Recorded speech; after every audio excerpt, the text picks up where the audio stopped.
কিন্তু এখানে আরও যে 10টা সাক্ষী ছিল, বিভিন্ন ধরনের এভিডেন্স ছিল, অনেকগুলোই সে পরিপূর্ণভাবে ওইখানে পড়ে শোনায় নাই।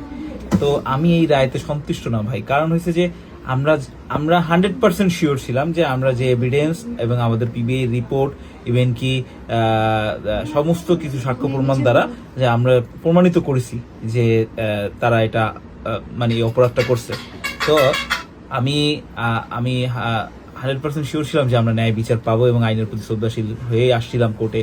তো এর আগেও আমি আপারও বলছি কয়েকবার যে আপা আসলে কি তারা তো অনেক ক্ষমতাধর, তারা অনেক মানে তারা তাদের বন্ধু হইলো বিসিবিতে প্রধান এখন বর্তমানে, তারপরে তাদের অনেক বড় বড় জায়গায় লিঙ্ক আছে, সে জাতীয় দলের প্লেয়ার ছিল।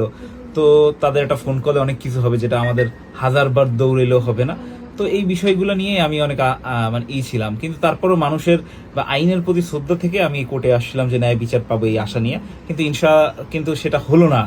তো যা হলো তাতে দেখা গেল যে সে এখানে এমন একটা কথা বললো যে কাবিননামাতে দেওয়া আছে যে আমি আমার বউরে মানে পারমিশন দিছি নাকি যে তালাক দেওয়ার। তো পারমিশন এটা তো সব আমরা কাবিননামা কয়জন পড়ি, সবাই পারমিশন দেওয়া থাকে, অটোমেটিক লেখাই থাকে। তো পারমিশন দেওয়া হইলে তো তালাক দিবে, কিন্তু তালাকের তো একটা নিয়ম আছে, তাই না?